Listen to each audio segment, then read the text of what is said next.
엄마, 엄마, 눈 좀 떠봐요. 이대로 가면 안 돼. 그날 저는 세상이 무너지는 줄 알았습니다. 마지막 숨을 거두는 엄마의 손을 붙잡고 저는 그렇게 온몸으로 절규했습니다. 그리고 그 옆에서 저보다 더 서럽게 우는 사람이 있었습니다.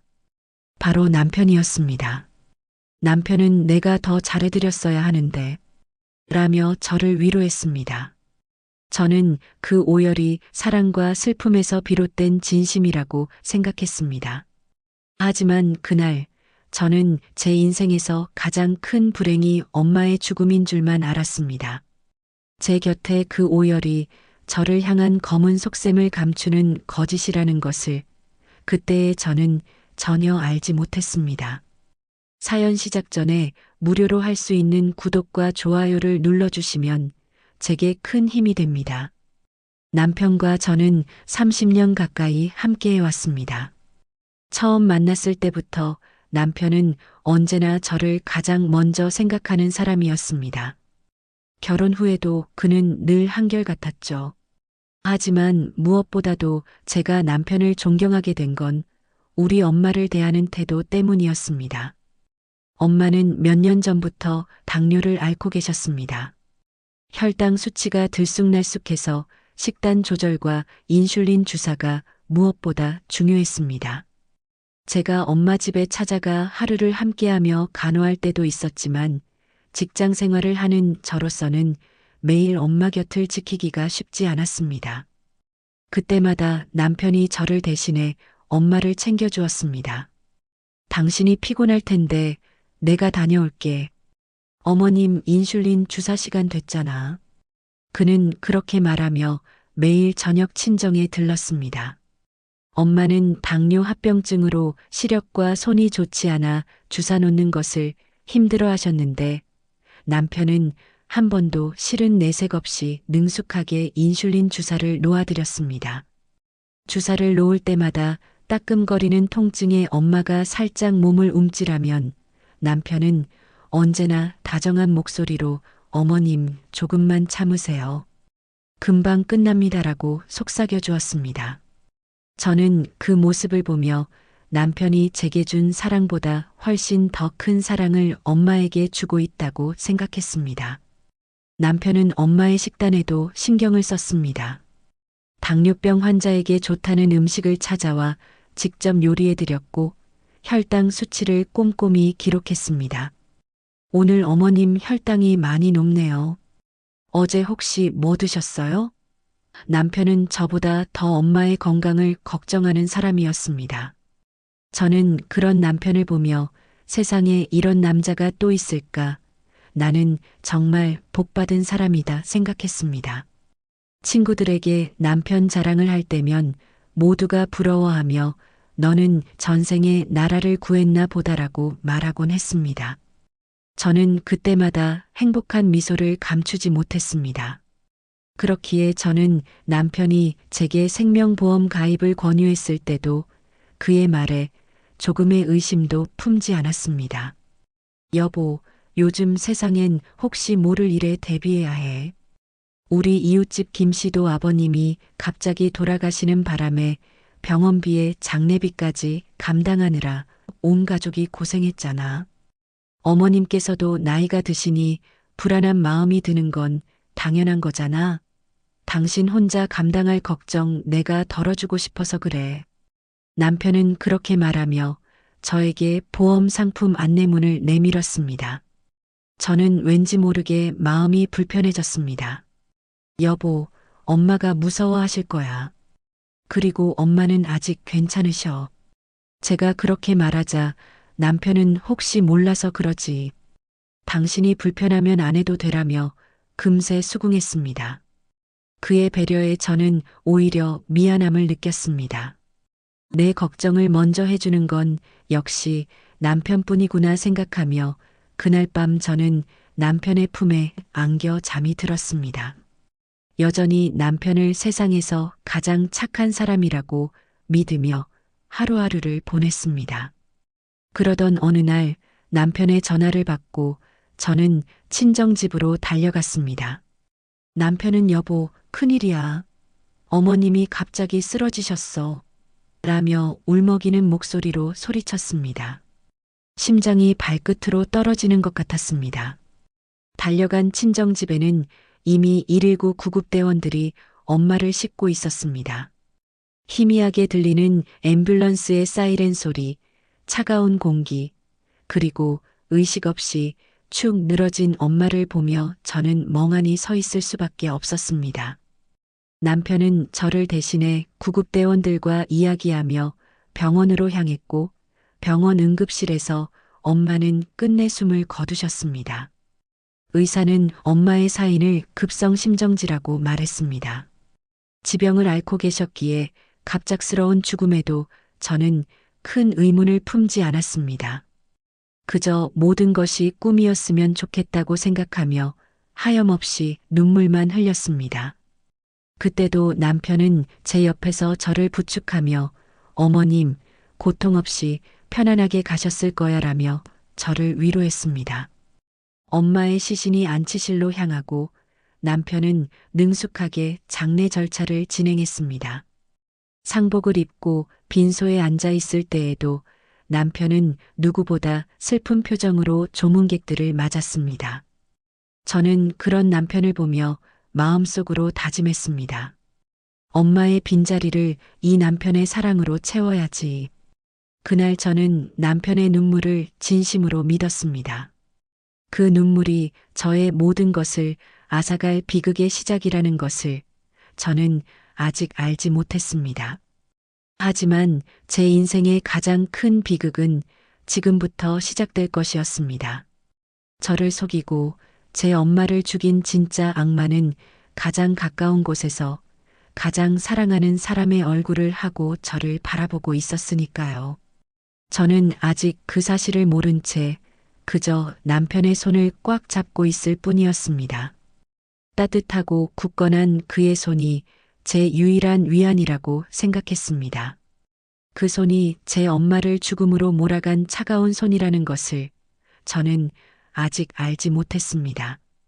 어둠이 스며든 따뜻함, 그 가장 끔찍한 비극이 저를 기다리고 있었습니다. 차가운 공기가 폐부 깊숙이 들어왔습니다. 엄마의 시신이 안치된 장례식장은 수많은 조문객의 슬픈 울음소리와 향 냄새로 가득했습니다. 하지만 제게는 그 모든 것이 낯설게만 느껴졌습니다. 저는 그저 텅 빈 마네킹처럼 빈소에 앉아 있을 뿐이었습니다. 엄마가 정말 돌아가셨다는 사실을 제 머리는 인지했지만 제 마음은 믿기를 거부했습니다. 이 모든 게 긴 꿈이기를 바라며 저는 그저 눈앞의 풍경을 멍하니 바라보고 있었습니다. 그때 제 옆에서 저를 지탱해 준 건 남편이었습니다. 그는 누구보다 슬픈 표정으로 조문객들을 맞았습니다. 멀리서 찾아온 엄마의 친구분들께는 어머님께 제가 더 잘해드렸어야 하는데 라며 눈물까지 보였습니다. 조문객들이 사위분이 참 효자시네라며 남편의 등을 토닥일 때마다 저는 가슴 한구석이 따뜻해지는 것을 느꼈습니다. 그래, 엄마는 비록 떠나셨지만 내 곁에는 이렇게 든든한 남편이 있구나. 남편은 저를 대신해 모든 굳은 일을 도맡았습니다. 식사를 챙기고 조문객들의 불편함을 살폈습니다. 제가 물끄러미 국화꽃을 바라보고 있으면 그는 말없이 제 손을 잡아주며 여보, 너무 힘들어하지 마. 내가 있잖아라고 속삭였습니다. 저는 그의 손이 따뜻하다고 생각했습니다. 그 온기가 제게는 유일한 위안이었습니다. 그렇게 3일이 지나고 발인 날이 되었습니다. 마지막으로 엄마의 얼굴을 볼 생각에 제 심장은 다시 한번 무너져 내렸습니다. 염습을 마친 장의사는 고인의 얼굴을 마지막으로 확인할 시간을 주었습니다. 수의를 입은 엄마의 얼굴은 평온해 보였지만 저는 그 평온함이 너무도 낯설게 느껴졌습니다. 엄마의 마지막 길을 보며 저는 하염없이 눈물을 쏟아냈습니다. 그때였습니다. 조용히 제 뒤에 서 있던 장의사가 제 손을 잡는 듯 하더니 손바닥에 무언가를 쥐어주었습니다. 저는 영문도 모른 채 손을 폈습니다. 작은 메모지였습니다. 그리고 장의사는 쉰 목소리로 저를 향해 작게 속삭였습니다. 고인 손목 안쪽에 설명되지 않는 주사 자국이 여러 개 보입니다. 저희가 바로 신고하면 장례 절차가 멈춥니다. 가족이 직접 확인하시는 게 나을 겁니다. 제 심장이 멎는 듯 했습니다.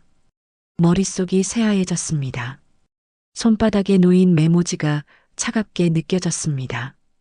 저는 장의사에게 무슨 뜻이냐고 물으려 했지만 그는 이미 조용히 사라진 뒤였습니다.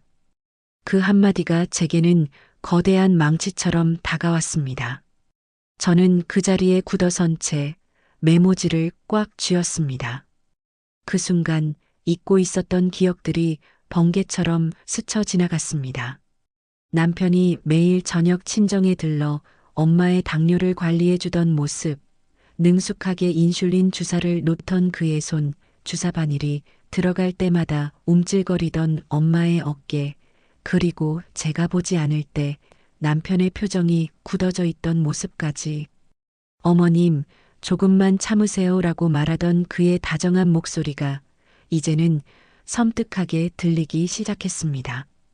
엄마가 돌아가시기 전날 제게 갑자기 몸이 너무 안 좋아라며 힘없이 말했던 기억이 떠올랐습니다. 그때는 단순히 지병이 악화된 것이라고만 생각했습니다. 하지만 이제는 그 모든 것이 의심스럽게 느껴졌습니다.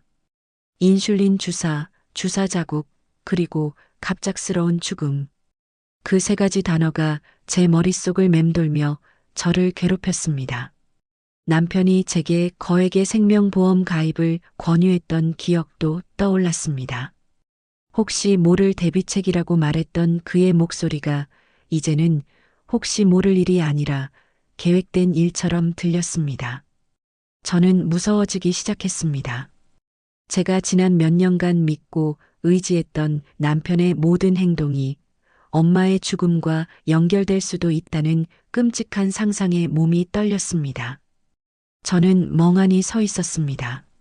제 뒤로는 조문객들의 흐느낌이 들려왔고 제 앞에는 슬픔에 잠긴 채 엄마의 마지막 모습을 지켜보는 남편이 있었습니다. 남편은 저를 돌아보며 여보, 이제 가야지라고 말했습니다. 그의 목소리는 여전히 다정했지만 저는 더 이상 그 목소리에서 따뜻함을 느낄 수 없었습니다. 대신 알 수 없는 차가운 기운이 느껴졌습니다. 그의 눈빛은 여전히 슬픔으로 가득 차 있었지만 저는 그 슬픔이 진심인지 아니면 연기인지 알 수 없었습니다. 손에 쥐어진 메모지가 뜨겁게 느껴졌습니다. 얇은 종이 한 장이 제 마음속에 거대한 폭풍을 몰고 온 것입니다. 저는 그 종이를 꽉 쥐었습니다. 이 종이가 저를 진실로 이끌어줄 것인지 아니면 저의 모든 것을 파멸로 이끌어갈 것인지 알 수 없었지만 저는 더 이상 외면할 수 없었습니다. 이제 저는 선택해야만 했습니다. 지난 세월의 믿음을 지킬 것인가 아니면 이 차가운 쪽지가 던진 의심을 쫓아갈 것인가. 사랑했던 남편의 얼굴과 손에 쥐어진 차가운 쪽지. 그 두 가지 사이에서 저는 길을 잃고 서 있었습니다. 제 세상은 이미 무너져 내리기 시작했습니다. 제 손에 쥐인 쪽지는 얇은 종이에 불과했습니다. 하지만 제게는 그 어떤 쇠붙이보다도 차갑고 무겁게 느껴졌습니다. 장의사의 속삭임이 귓가에 맴도는 동안 저는 멍하니 서 있었습니다. 마치 제 발밑에 땅이 꺼져버린 것처럼 저는 어디에도 설 곳이 없었습니다. 그 순간 뒤에서 남편이 저를 불렀습니다. 여보, 왜 그래? 어디 안 좋아? 남편의 다정한 목소리가 들려왔지만 저는 그 목소리가 이제는 섬뜩하게 들렸습니다. 저는 황급히 쪽지를 꽉 쥐고는 아무렇지 않은 척 그의 품으로 돌아갔습니다. 남편은 걱정스러운 표정으로 저를 바라보며 어머님 마지막 가시는 길이야. 힘내야지라고 말했습니다. 그의 눈빛은 여전히 슬픔으로 가득 차 있었습니다. 하지만 그 눈빛은 이제 제게 깊은 바닷속처럼 보였습니다. 그 속에 무엇이 숨겨져 있는지 알 수 없었기 때문입니다. 저의 마음속에는 이미 커다란 폭풍이 몰아치고 있었습니다. 저는 어떻게 해야 할지 몰랐습니다. 남편이 정말 엄마를, 설마, 아니야, 그럴 리가 없어. 내가 사랑하는 당신이 그럴 리가 없어. 하지만 쪽지는 분명히 존재했고 제 마음속의 의심은 이미 커다란 괴물이 되어 저를 갉아먹고 있었습니다. 저는 더 이상 장례식장에 앉아 있을 수 없었습니다. 남편에게 화장실 좀 다녀올게요라고 말하고는 황급히 빈소 밖으로 나왔습니다. 그리고 손에 쥐고 있던 쪽지를 몰래 상복 주머니 깊숙한 곳에 숨겼습니다. 얇은 종이가 제 심장을 찌르는 듯 아팠습니다. 빈소로 돌아온 후 저는 남편의 모든 행동을 새로운 시선으로 관찰하기 시작했습니다. 그가 조문객에게 어머님이 편안하게 가셔서 다행입니다라고 말할 때마다 저는 정말 편안하게 가신 게 맞을까? 라는 의문이 들었습니다. 그가 저를 부축하며 귓가에 속삭이던 위로의 말들도 이제는 섬뜩한 거짓말처럼 들렸습니다. 아니야, 내가 너무 예민한 거야. 장례식장에서 이런 생각을 하다니. 하지만 제 안의 또 다른 목소리는 속삭였습니다. 남편이 너무 완벽하잖아. 모든 것이 완벽하게 짜여진 연극 같잖아. 발인 절차가 시작되면서 엄마의 시신이 운구차에 실렸습니다. 저는 남편의 손을 잡고 그 뒤를 따랐습니다. 남편은 저를 꽉 붙든 채 그 어떤 흐트러짐도 없이 모든 절차를 진행했습니다. 여보, 이제 어머님 집으로 가자. 유품도 정리해야 하니까. 남편의 말에 저는 순간적으로 소름이 돋았습니다. 유품 정리는 저 혼자 해야 하는 일이었습니다. 왜 남편은 저보다 먼저 유품 정리를 언급하는 걸까요? 남편의 차를 타고 엄마의 집으로 가는 내내 저는 아무 말도 하지 않았습니다. 남편은 제 옆에서 어머님 생각하면 마음 아프지만 그래도 어머님도 우리가 잘 사는 걸 바라실 거야 라며 저를 위로했습니다. 저는 그의 말에 대답하지 않고 창밖을 보며 애써 눈물을 참았습니다. 엄마의 집에 도착했습니다. 남편은 제가 미처 손댈 틈도 없이 유품들을 정리하기 시작했습니다. 이건 버릴까? 이건 남겨둘까? 남편의 말에 저는 잠깐만요. 제가 할게요. 라고 외쳤습니다. 남편은 놀란 듯 저를 바라봤지만 저는 그의 눈빛에서 당황스러움을 읽을 수 있었습니다. 저는 남편의 시선이 닿지 않는 곳으로 향했습니다. 엄마의 침실이었습니다. 문을 닫고 들어서자 엄마의 채취가 희미하게 느껴지는 것 같았습니다. 저는 엄마의 침실을 둘러보며 숨막히는 긴장감을 느꼈습니다. 단서가 있다면 분명 이 방 안에 있을 거야. 저는 엄마의 유품들을 조심스럽게 살폈습니다. 서랍장 깊숙한 곳, 책장 뒤편, 침대 아래까지 샅샅이 뒤졌습니다.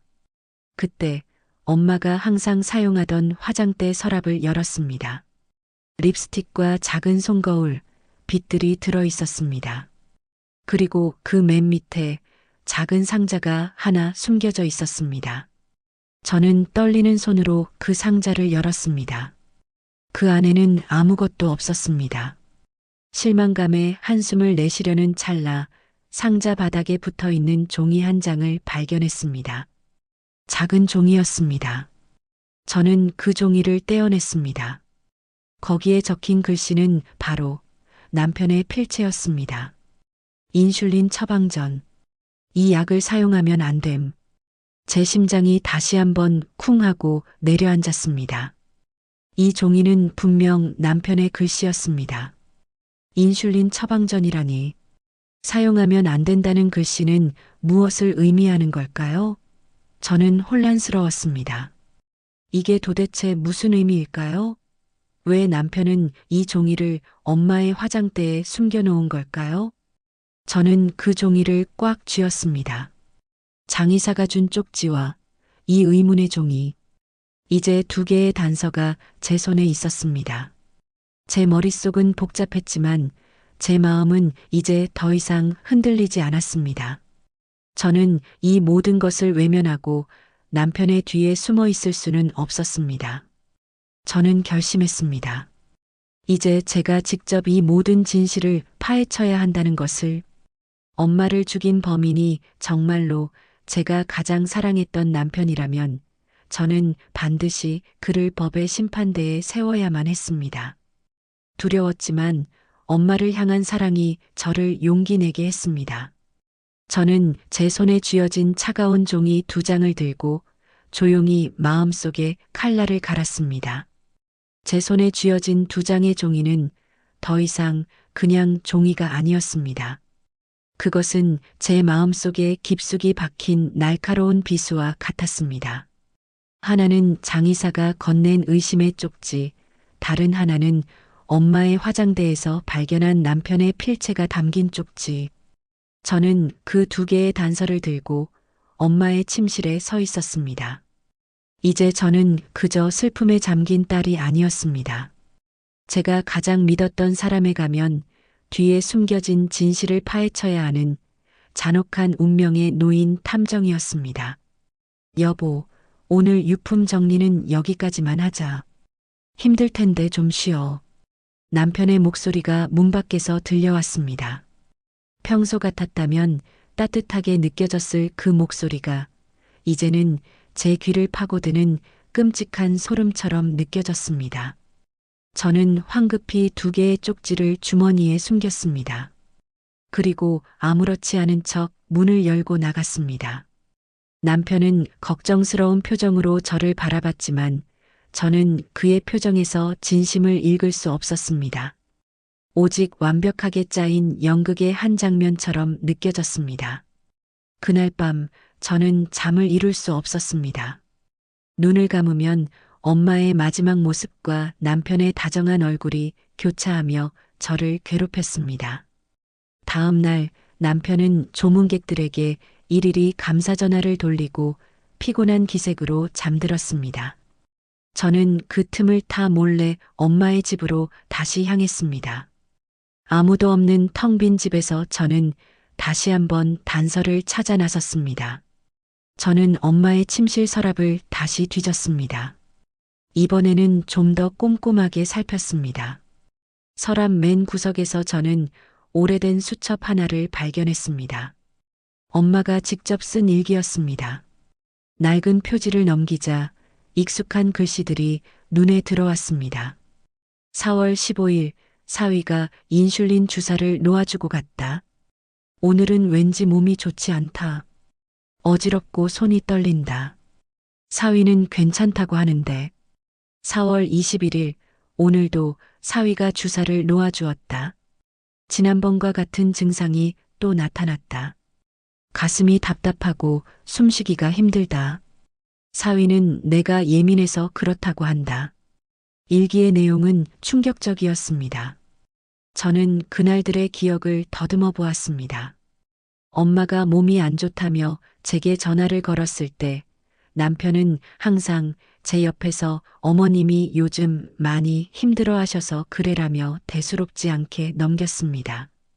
저는 그 말을 믿었습니다. 하지만 이제 모든 것이 달라 보였습니다. 엄마의 증상은 단순한 지병의 악화가 아니라 남편의 의도적인 행동으로 인해 발생한 것이었습니다. 저는 더 깊숙이 일기장을 뒤졌습니다. 마지막 페이지에 다다르자 엄마가 남긴 마지막 메모가 눈에 들어왔습니다. 사위가 생명보험을 들자고 한다. 왜? 아직 나는. 그런데 자꾸만 재촉해서 저는 그 자리에서 주저앉고 말았습니다. 심장이 찢어지는 듯한 고통이 느껴졌습니다. 엄마는 남편의 행동에 이미 의심을 품고 계셨던 것입니다. 그리고 그 의심을 저에게 말하지 못하고 혼자서 끙끙 앓다가 돌아가신 것이었습니다. 저는 엄마의 마지막 고통을 외면했던 저 자신이 너무나도 미웠습니다. 저는 엄마의 일기장과 함께 남편의 필체가 담긴 쪽지를 꽉 쥐었습니다. 인슐린 주사, 몸의 이상 증상, 그리고 거액의 생명보험. 모든 퍼즐 조각이 맞춰지기 시작했습니다. 제가 사랑했던 남편은 저와 저의 엄마를 철저하게 속이고 자신의 욕망을 채우기 위해 엄마를 서서히 죽여왔던 것입니다. 저는 집으로 조심스럽게 돌아와 남편의 서재로 향했습니다. 그의 책상 서랍을 열자 그가 저에게 권유했던 생명보험 상품 안내서와 함께 계약서 사본이 들어 있었습니다. 계약서에는 남편이 저의 동의 없이 엄마의 명의로 계약을 진행했다는 사실이 명확하게 적혀 있었습니다. 그리고 그 보험금의 수령인은 바로 남편의 이름으로 되어 있었습니다. 저는 그제야 모든 것을 깨달았습니다.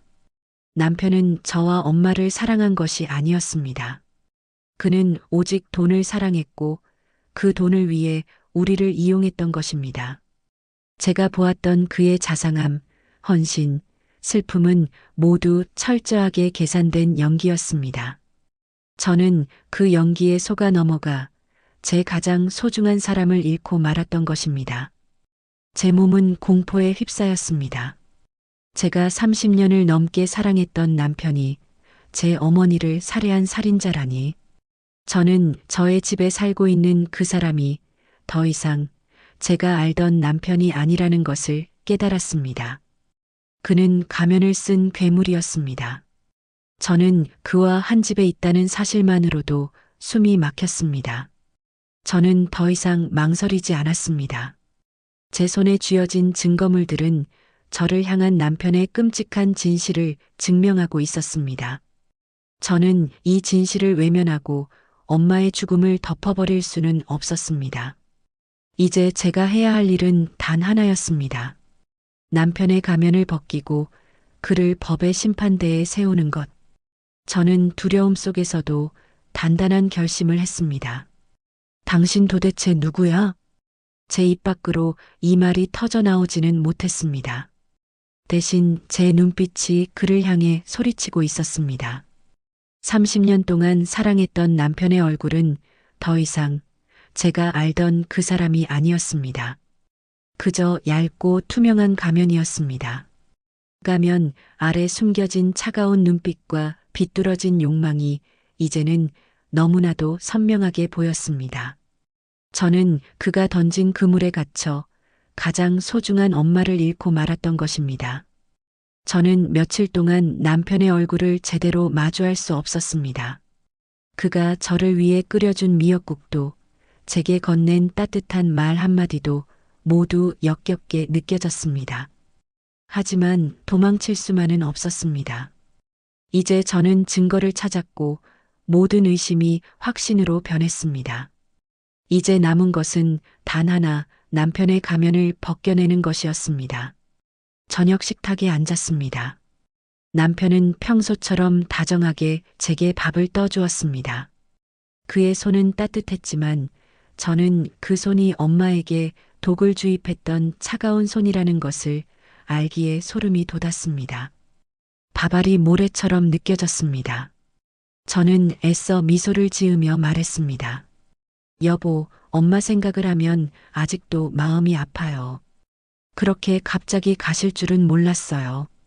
마지막 순간에도 너무 고통스러워 보였어요. 제 말에 남편의 표정이 미묘하게 굳어지는 것을 놓치지 않았습니다.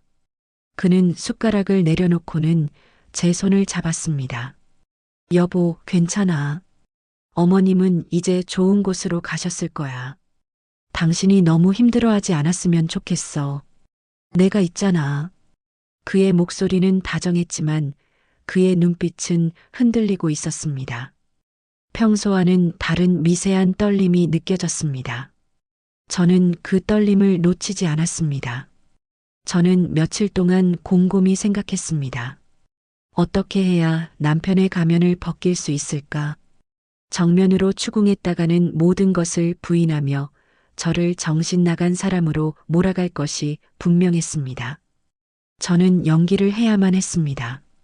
그가 저에게 했던 것처럼 저도 그에게 완벽한 연기를 해야만 했습니다. 여보, 엄마 장례식 때 이상한 일이 있었어요. 혹시 들었어요? 제가 그렇게 묻자 남편의 얼굴이 딱딱하게 굳었습니다. 그의 입가에 억지 미소가 번졌지만 그건 마치 얼음처럼 차갑고 부서질 듯 위태로워 보였습니다. 무슨 일? 장례식장이 워낙 정신이 없었잖아. 이상한 일이 있었어? 장의사분이 그러던데. 엄마 손목에 주사 자국이 여러 개 있었대요. 당뇨 때문에 주사를 놓은 거라곤 했지만 엄마는 손이 떨려서 제가 주사를 놓아드렸는데 혹시 여보가 놓아줄 때 잘못 놓은 건 아닐까 걱정돼서. 저는 그의 반응을 살피기 위해 일부러 불안하고 걱정스러운 표정을 지었습니다. 남편의 얼굴은 이제 완전히 굳어버렸습니다. 그의 눈동자가 흔들리고 손은 테이블 아래서 미세하게 떨렸습니다. 그는 억지로 웃으며 말했습니다. 여보, 무슨 말도 안 되는 소리야. 내가 얼마나 조심해서 주사를 놓았는데. 그건 그냥 어머님이 당뇨 때문에 여기저기 주사를 맞으셨으니까 그런 거겠지. 그런 걸로 신경 쓰지 마. 그는 그렇게 말하며 저를 안심시키려 했지만 그의 목소리는 평소보다 한 톤 높았고 말이 빨라졌습니다. 그는 거짓말을 하고 있었습니다. 저는 확신했습니다. 이제 저는 그가 진실을 말할 것이라고 기대하지 않았습니다. 그가 거짓말을 할 때의 미세한 동요를 확인하고 싶었을 뿐입니다. 그리고 저는 그가 완벽하게 동요하고 있다는 것을 알 수 있었습니다. 저는 더 깊이 파고들었습니다. 혹시 말이에요. 엄마가 돌아가시기 전에 가입하라고 했던 생명보험. 그거 어떻게 됐어요? 제가 나중에 알아보려 했는데 기억이 잘 안 나서. 제 말에 남편은 마치 얼어붙은 듯 굳어버렸습니다. 그의 얼굴에서 모든 표정이 사라졌고 잠시 동안 정적이 흘렀습니다. 남편은 억지로 침착함을 되찾으려는 듯 크게 심호흡을 하고는 태연한 척 말했습니다. 아, 그거 당신이 불편해하는 것 같아서 내가 그냥 취소했어. 괜히 당신 마음만 불편하게 할 것 같아서. 다 당신 생각해서 그런 거야. 거짓말. 완벽한 거짓말이었습니다. 저는 이미 서재에서 보험 계약서 사본을 보았습니다. 보험금 수령인에 버젓이 자신의 이름이 적혀 있었고 계약은 이미 오래전에 완료되어 있었습니다. 저는 그가 제게 거짓말을 하고 있다는 사실을 알자 더 이상 슬프거나 두렵지 않았습니다. 대신 차갑고 날카로운 분노가 제 마음을 가득 채웠습니다. 저는 남편의 얼굴을 똑바로 바라보았습니다. 그의 눈빛은 이제 더 이상 슬픔이나 사랑이 아니었습니다. 그것은 살인자의 눈빛이었습니다. 자신의 범죄가 드러날까 두려워 떨고 있는 짐승의 눈빛이었습니다. 저는 그에게서 제가 사랑했던 남편의 모습을 조금도 찾아볼 수 없었습니다. 그는 저의 모든 것을 앗아간 악마였습니다. 저는 자리에서 일어나 조용히 말했습니다. 그래요, 고마워요, 여보. 나도 이제 좀 쉬어야겠어요. 너무 피곤하네요. 제 말에 남편은 안도하는 듯 보였습니다. 제가 더 이상 의심하지 않는다고 생각한 것 같았습니다. 그는 저를 끌어안으며 그래, 푹 쉬어. 내가 옆에 있을게라고 말했습니다. 저는 그의 품에서 벗어나지 않았습니다. 오히려 그에게서 벗어나지 않으려는 듯 더 가까이 다가갔습니다.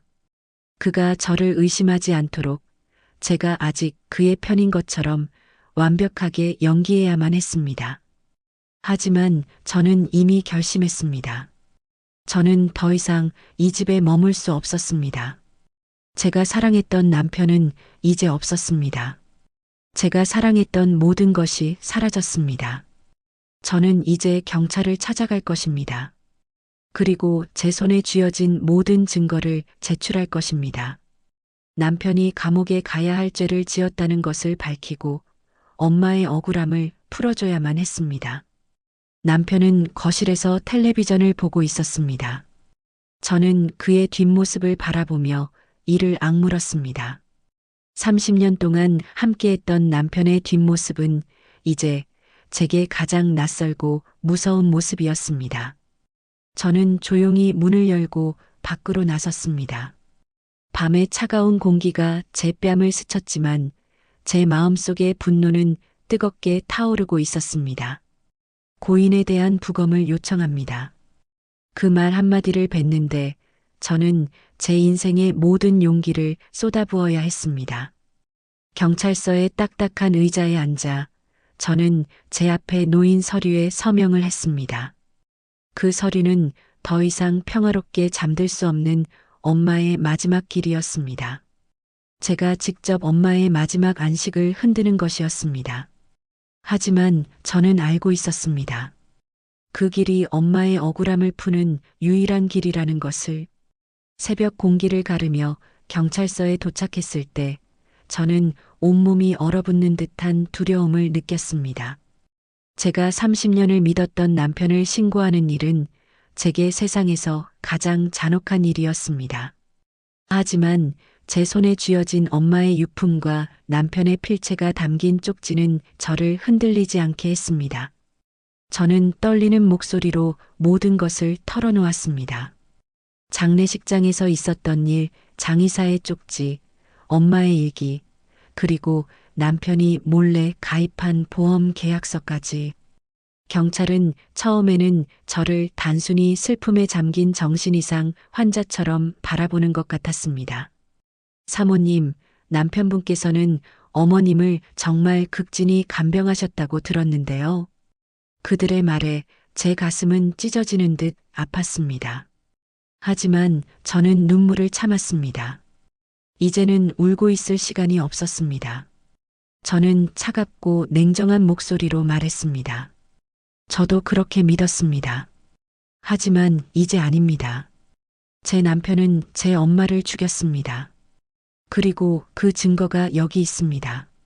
제가 제출한 증거들을 본 형사님의 표정이 서서히 변했습니다. 그의 눈빛은 더 이상 저를 의심하지 않았습니다. 그는 진지한 표정으로 저를 바라보며 말했습니다. 정확한 사인을 밝히기 위해서는 부검이 필요합니다. 고인의 시신을 국립과학수사연구원으로 이송해야 합니다. 이 모든 것을 감당하실 수 있으시겠습니까? 저는 잠시 망설였습니다. 엄마를 다시 세상 밖으로 꺼내놓는다는 사실이 제 가슴을 짓눌렀습니다. 하지만 저는 고개를 끄덕였습니다. 네, 감당하겠습니다. 엄마의 억울함을 풀어주세요. 그 한마디를 내뱉는 순간 제 마음은 굳건한 바위처럼 단단해졌습니다. 경찰서를 나서는 발걸음은 무거웠습니다. 저는 이제 돌아갈 곳이 없었습니다. 제가 신고한 남편과 한 집에서 다시 마주해야만 했습니다. 집으로 돌아가는 택시 안에서 저는 온몸이 떨려왔습니다. 남편이 과연 이 사실을 어떻게 받아들일까? 그가 알게 된다면 저에게 어떤 짓을 할까? 제가 알고 있는 모든 것을 그도 알고 있을까? 온갖 생각들이 제 머릿속을 맴돌며 저를 괴롭혔습니다. 집 문을 열고 들어서자 남편이 거실에 앉아 저를 기다리고 있었습니다. 그의 얼굴은 차갑게 굳어 있었고 눈빛은 깊은 분노로 가득 차 있었습니다. 그는 제게 다가와 말했습니다. 여보, 어디 다녀왔어? 연락도 없이. 그의 목소리는 평소와 달리 싸늘했고 저는 그 목소리에서 더 이상 다정함을 느낄 수 없었습니다. 대신 날카로운 칼날이 제 목을 겨누는 듯한 섬뜩함을 느꼈습니다. 경찰에게 연락이 왔더군. 당신이 어머님의 부검을 요청했다고. 이게 무슨 말도 안 되는 소리야? 당신 제정신이야? 남편의 목소리가 점점 높아졌습니다. 그의 얼굴은 분노로 일그러져 있었고 저는 그가 저에게 했던 모든 거짓말의 가면이 벗겨지는 것을 느꼈습니다. 그는 더 이상 저를 속이려 하지 않았습니다. 대신 저를 억누르고 저의 행동을 막으려 했습니다. 여보, 당신이 지금 제정신이 아니야. 어머님 돌아가신 충격 때문에 잠시 이성을 잃은 것 같은데. 이 짓을 그만둬. 어머님 마지막 길을 더럽히지 마. 저는 아무 말도 할 수 없었습니다. 그의 목소리에서 느껴지는 분노와 위협이 저를 꼼짝 못하게 했습니다. 저는 그의 소나기에 갇힌 작은 새처럼 두려움에 떨고 있었습니다. 하지만 저는 굴복하지 않았습니다. 제 마음속에는 엄마의 억울함을 풀어줘야 한다는 강한 결심이 있었습니다. 그때였습니다. 남편의 휴대전화가 울렸습니다.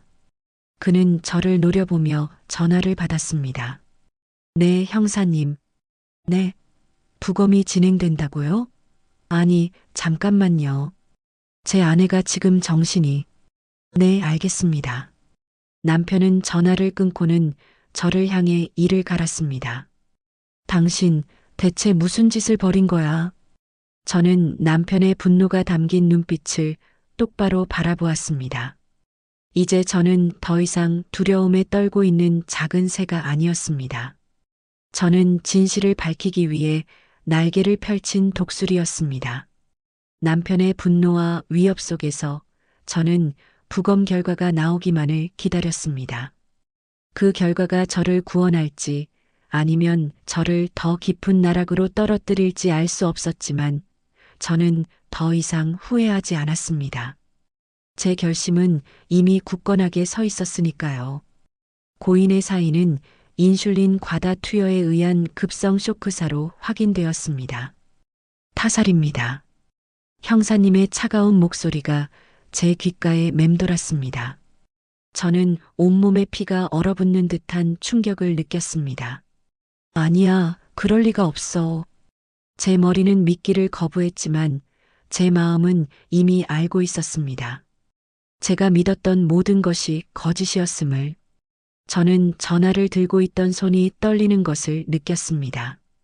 남편의 옆에 앉아 마치 아무 일도 없는 것처럼 태연하게 대화하던 제 모습이 떠올랐습니다.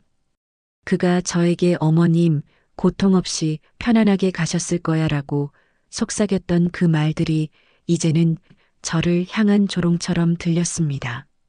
확실합니까? 정말 타살이 맞습니까? 제 목소리는 떨렸습니다. 형사님은 조심스럽게 말을 이어갔습니다. 부검 결과 고인의 몸속에서 처방받은 양을 훨씬 초과하는 인슐린이 발견되었습니다. 이는 반복적으로 주입된 것으로 보입니다. 그리고 저희가 확보한 약국 CCTV에 사모님 남편분이 어머님 명의로 인슐린을 여러 차례 구입하는 장면이 찍혀 있습니다. 형사님의 말 한마디 한마디가 저를 칼로 찌르는 듯 아팠습니다. 남편의 헌신적인 간병은 사실은 치밀하게 계획된 살인이었습니다. 그가 저에게 보여주었던 모든 다정함과 사랑은 모두 거짓이었습니다. 그의 눈물은 철저히 계산된 연기였고 그의 위로는 저를 속이기 위한 가면에 불과했습니다. 저는 그가 저지른 모든 죄를 알게 되자 제 가슴 속에서 솟아오르는 분노를 참을 수 없었습니다. 형사님, 남편이 저에게 보험 가입을 권유했던 것도 관련이 있습니까? 제 질문에 형사님은 잠시 침묵했습니다. 그리고는 조심스럽게 대답했습니다. 저희가 보험 기록을 조회해 본 결과 남편분이 어머님 명의로 거액의 생명보험에 가입한 사실을 확인했습니다. 보험금 수령인은 사모님의 남편분으로 되어 있습니다. 저는 전화를 끊고 멍하니 앉아 있었습니다. 제 눈에서는 더 이상 눈물이 나오지 않았습니다. 대신 뜨거운 분노의 불길이 타올랐습니다. 저는 그가 왜 그렇게 헌신적으로 엄마를 보살폈는지, 왜 그렇게 다정하게 행동했는지, 그리고 왜 그렇게 서럽게 울었는지 알 수 있었습니다. 그는 오직 돈을 사랑했고 그 돈을 위해 저와 엄마를 이용했던 것입니다. 제가 사랑했던 남편은 이미 오래전에 사라지고 없었습니다. 제 옆에 있는 사람은 제 엄마를 죽인 살인자였습니다. 그때였습니다. 남편이 거실로 들어섰습니다. 그의 얼굴은 여전히 불안해 보였지만 그는 애써 태어난 척 말했습니다. 여보, 이제 좀 괜찮아? 부검 결과는 나왔대? 별일 없을 거야. 그의 말 한마디 한마디가 제게는 끔찍한 거짓말로 들렸습니다. 그의 눈빛은 제가 아직 아무것도 모른다고 생각하는 듯 했습니다. 하지만 저는 이미 모든 것을 알고 있었습니다. 여보, 나 좀 봐요. 저는 남편을 똑바로 바라보았습니다. 그의 눈빛은 흔들렸습니다. 그는 제 눈빛에서 무언가 달라진 것을 느낀 듯 했습니다. 무슨 일이야? 왜 그렇게 봐? 그의 목소리에는 미세한 떨림이 느껴졌습니다. 저는 그 떨림이 그의 두려움이라는 것을 알 수 있었습니다. 나는 엄마의 마지막을 함께하지 못했어요. 마지막까지 엄마를 외롭게 한 것 같아서, 그게 너무 미안해서. 하지만 이제 알았어요. 엄마는 혼자가 아니었다는 것을. 당신이 엄마 곁에 있었으니까. 제 말에 남편은 안도하는 듯 보였습니다. 제가 여전히 그를 믿고 있다고 생각하는 듯 했습니다. 그는 제게 다가와 어깨를 감싸 안았습니다. 당연하지. 내가 어머님을 얼마나 사랑했는데. 그의 말은 제게 역겨운 독처럼 느껴졌습니다. 저는 그의 품에서 벗어났습니다. 그리고 그의 멱살을 움켜쥐었습니다. 그의 얼굴은 순식간에 공포로 물들었습니다. 여보, 왜 그래? 대체 무슨... 그의 목소리는 더 이상 나오지 않았습니다. 저는 그를 노려보며 이를 악물었습니다. 30년간 쌓아온 사랑과 신뢰가 한순간에 무너지는 것을 느꼈습니다. 그 자리에 남은 것은 오직 분노와 증오뿐이었습니다. 저는 그에게 말했습니다. 내 놈이 있어야 할 곳은 우리 집이 아니라 감옥이야.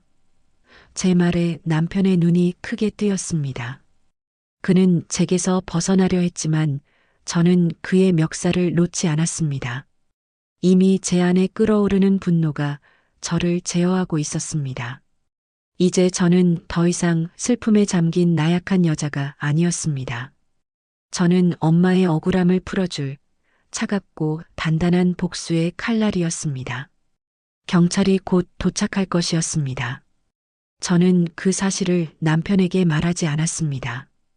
그가 그토록 소중하게 여겼던 모든 것을, 그가 가장 사랑했던 집에서 모두 빼앗길 순간을 기다리고 있었습니다. 저는 더 이상 두렵지 않았습니다. 오직 진실을 밝히고 정의를 실현해야 한다는 강한 결심만이 제 마음속에 남아 있었습니다. 제 손에 잡힌 남편의 멱살이 바들바들 떨렸습니다.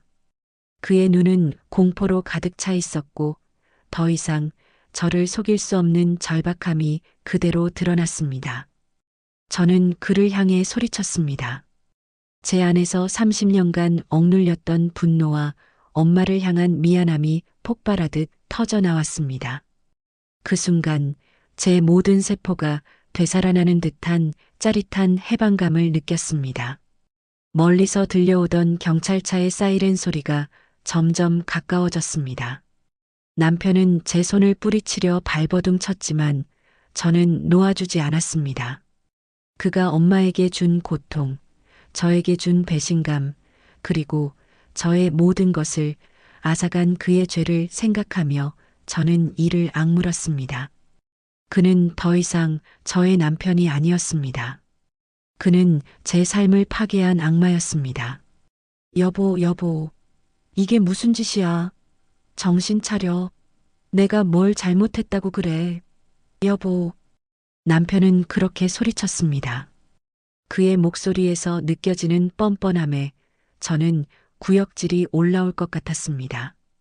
그는 저에게 했던 모든 거짓말을 한순간에 뒤집고 자신이 억울한 피해자인 척 연기하고 있었습니다.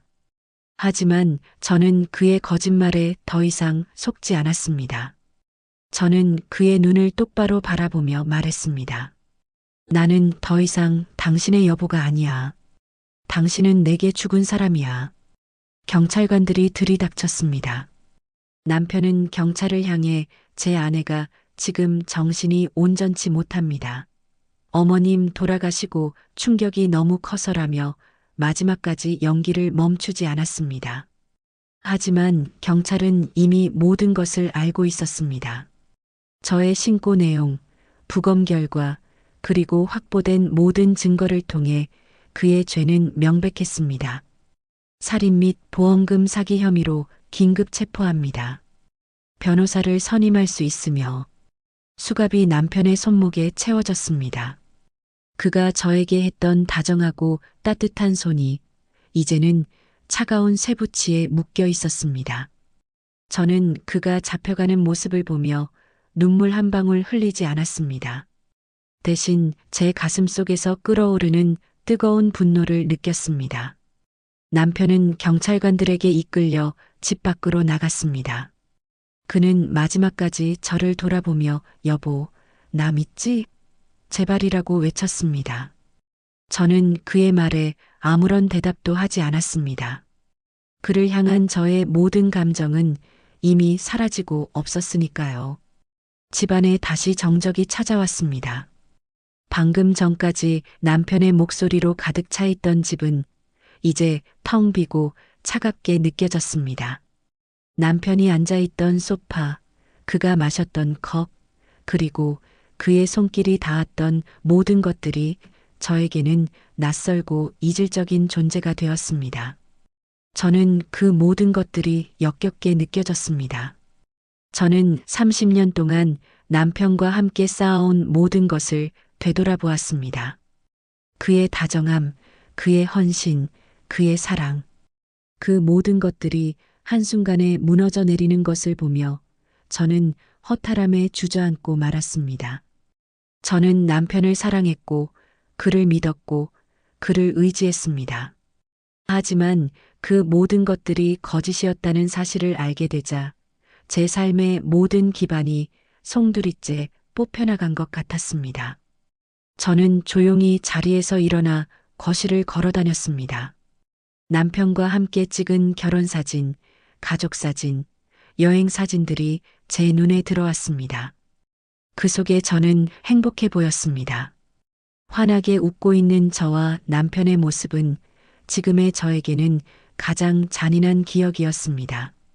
저는 그 사진들을 하나씩 떼어내 쓰레기통에 버렸습니다. 제 지난 30년의 삶이 모두 가짜였다는 것을 인정하는 일이었습니다. 밤은 깊어지고 집안은 어둠에 잠겼습니다. 저는 홀로 거실에 앉아 있었습니다. 남편의 멱살을 잡고 외쳤던 그 순간의 통쾌함은 사라지고 이제는 깊은 공허함만이 제 마음을 맴돌았습니다. 하지만 저는 울지 않았습니다. 울 자격도 없다고 생각했습니다. 저는 제가 가장 사랑했던 사람의 거짓말에 속아 엄마를 잃었고 저의 삶을 잃었습니다. 저는 이제 다시 시작해야만 했습니다. 엄마의 죽음, 남편의 배신. 이 모든 비극 속에서 저는 홀로 남았습니다. 하지만 저는 무너지지 않기로 다짐했습니다. 저는 이제 더 이상 슬픔에 잠긴 나약한 여자가 아니었습니다. 저는 제 삶을 되찾고 엄마의 억울함을 풀어준 강하고 단단한 여자였습니다. 저는 텅 빈 집에서 홀로 새로운 시작을 다짐했습니다. 이 밤이 지나면 저는 다시 태어날 것이었습니다. 법정은 차가웠습니다. 높은 천장, 딱딱한 나무 의자, 그리고 권위적인 판사의 자리까지 모든 것이 제게는 낯설고 이질적인 공간이었습니다. 이 차갑고 딱딱한 공간에서 제 삶의 모든 것이 심판받고 있었습니다. 제가 그토록 사랑했던 남편과 제가 서로를 향해 날카로운 칼날을 겨누고 서 있는 잔혹한 전장이었습니다. 그동안 제가 겪었던 모든 고통과 혼란이 이 법정 안에서 마무리될 것이라고 생각하니 제 심장은 끊임없이 떨려왔습니다. 남편은 피고인석에 앉아 있었습니다.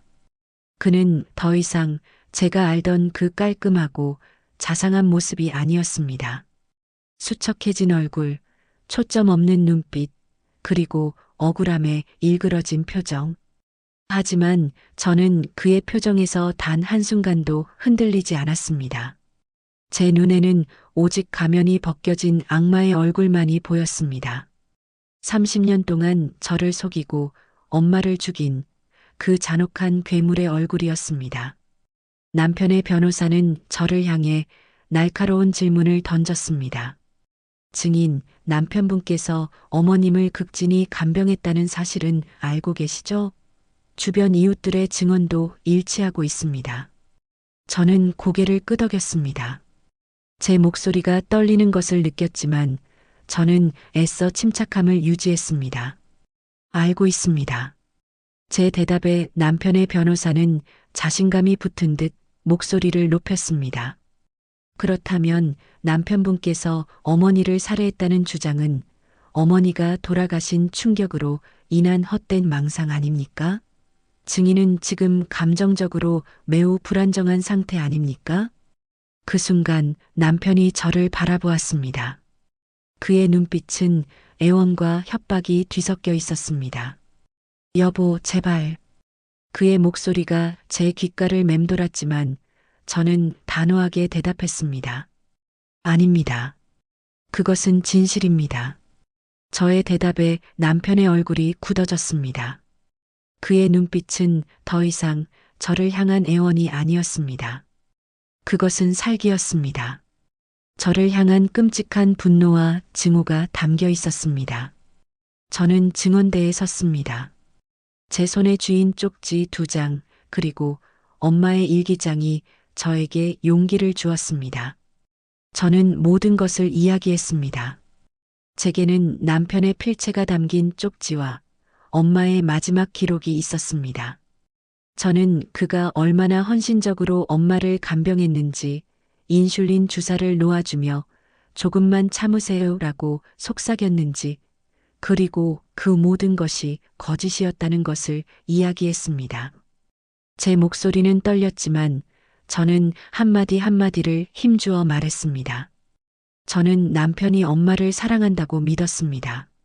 하지만 그 모든 것은 거짓이었습니다. 그는 보험금을 위해 저와 엄마를 이용했습니다. 엄마의 죽음은 사고가 아니라 철저하게 계획된 살인이었습니다. 저의 증언이 끝나자 남편은 격분했습니다. 거짓말이야.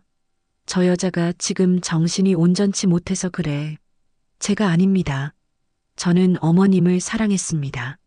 억울합니다. 그의 절규가 법정을 뒤흔들었지만 그 누구도 그의 말을 믿지 않았습니다. 이미 모든 증거가 그의 죄를 증명하고 있었으니까요. 형사님은 증거물을 하나씩 제출했습니다. 고인의 몸에서 발견된 인슐린 수치는 치사량에 가까웠습니다. 이는 반복적으로 주입된 것으로 보이며 이는 피고인이 어머님을 간병했던 기간과 정확히 일치합니다. 그리고 이 약국 CCTV에는 피고인이 어머님 명의로 인슐린을 과다하게 구입하는 장면이 찍혀 있습니다. 또한 피고인이 거액의 생명보험에 가입했다는 사실도 확인되었습니다. 모든 증거는 피고인의 계획적인 범행을 가리키고 있습니다. 남편의 변호사는 더 이상 할 말이 없었습니다. 그의 변론은 힘을 잃었고 남편은 절망에 빠진 채 고개를 떨구었습니다. 저는 그 모습을 보며 울지 않았습니다. 대신 제 마음속에 뜨거운 불길이 타올랐습니다. 그 불길은 복수의 완성이었고 엄마를 향한 미안함의 표현이었습니다. 길고 긴 재판 끝에 드디어 판결이 내려졌습니다. 판사님의 엄숙한 목소리가 법정안을 울렸습니다. 피고인에게 살인 및 보험금 사기 혐의에 대해 유죄를 선고합니다. 피고인을 징역 15년에 처합니다. 그 순간 남편은 무너져 내렸습니다. 그는 바닥에 주저앉아 고개를 들지 못했습니다. 저는 그 모습을 보며 묘한 감정을 느꼈습니다. 통쾌함, 슬픔, 허탈함, 모든 감정이 뒤섞여 제 마음을 흔들었습니다. 저는 이겼지만 모든 것을 잃은 싸움이었습니다. 법정을 나서는 제 발걸음은 가벼웠지만 제 마음은 무거웠습니다. 저는 이제 홀로 남았습니다. 사랑했던 남편은 감옥에 갔고 엄마는 더 이상 곁에 없었습니다. 하지만 저는 후회하지 않았습니다. 저는 제가 해야 할 일을 했고 엄마의 억울함을 풀어주었습니다.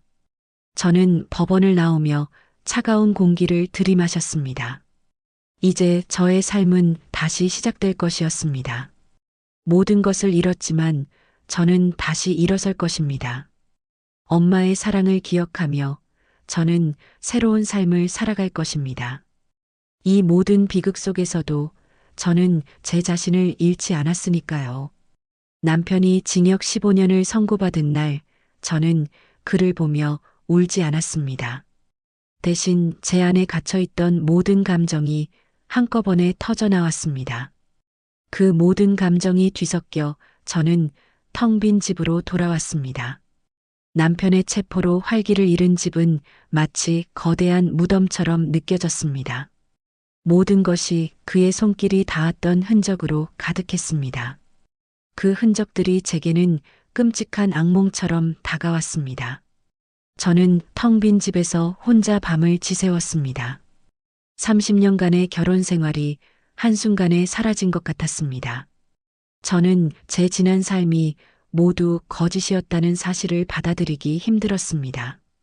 제가 그토록 사랑했던 남편이 제 엄마를 죽인 살인자라는 사실이 저를 끊임없이 괴롭혔습니다. 다음 날 아침, 저는 남편과의 모든 흔적을 정리하기 시작했습니다. 그가 제게 선물했던 물건들, 그리고 그와 함께 썼던 침대까지. 그 모든 것들이 제게는 더 이상 소중한 추억이 아니었습니다. 그것들은 모두 저를 속이기 위해 꾸며진 가짜였습니다. 저는 그 가짜들을 하나씩 버렸습니다.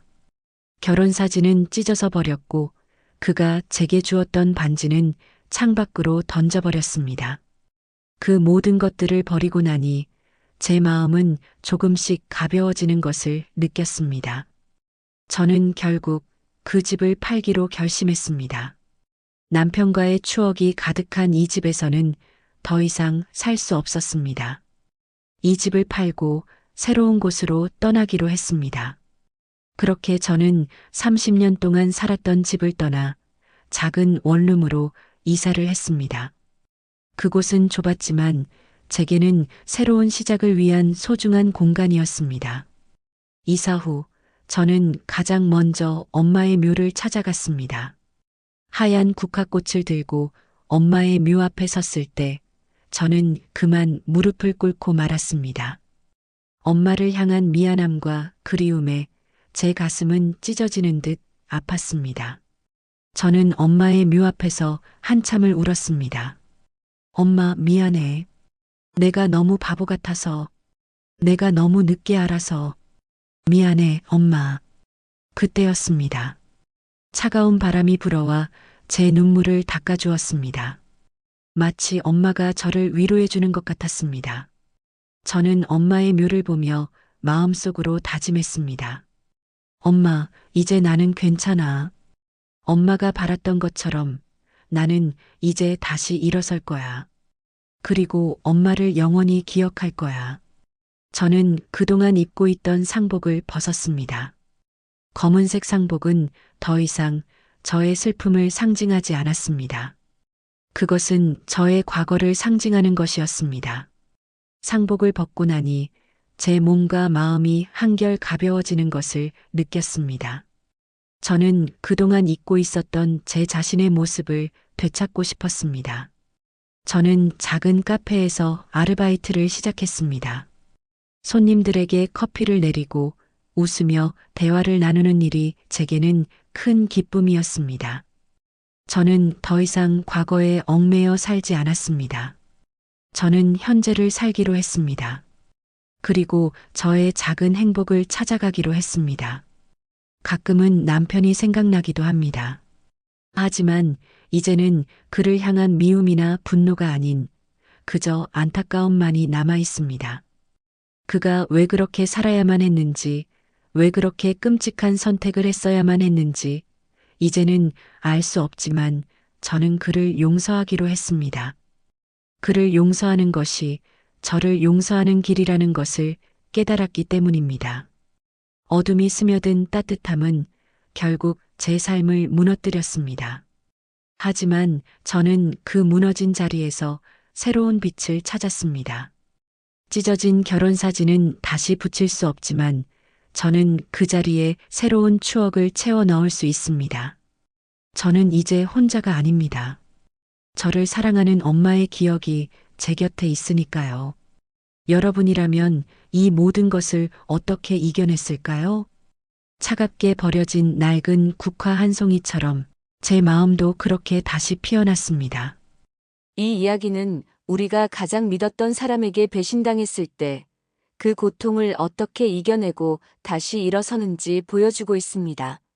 사랑하는 엄마를 잃고 그 슬픔 속에서 남편의 배신까지 마주했던 주인공. 그녀는 절망 속에서 무너지지 않고 진실을 향한 용기를 선택했습니다. 남편을 용서하는 대신 엄마를 위한 정의를 택한 것입니다. 인생은 때로 믿을 수 없는 배신과 고통을 던져주지만 중요한 건 그 후 우리가 어떤 선택을 하느냐입니다. 주인공처럼 차가운 진실 앞에서 분노와 싸워 이겨내고 스스로의 힘으로 인생을 다시 세워가는 용기. 어쩌면 그 용기야말로 우리에게 가장 필요한 것이 아닐까요? 오늘 이 이야기가 여러분의 마음에 작은 위로와 함께 다시 일어설 수 있는 강한 용기가 되었기를 바랍니다. 여러분의 마음을 울리는 이야기는 계속됩니다. 댓글로 여러분의 생각과 감상을 들려주세요. 채널 구독과 좋아요도 잊지 말고 부탁드립니다. 여러분의 하루가 따뜻한 위로로 가득하길 바랍니다.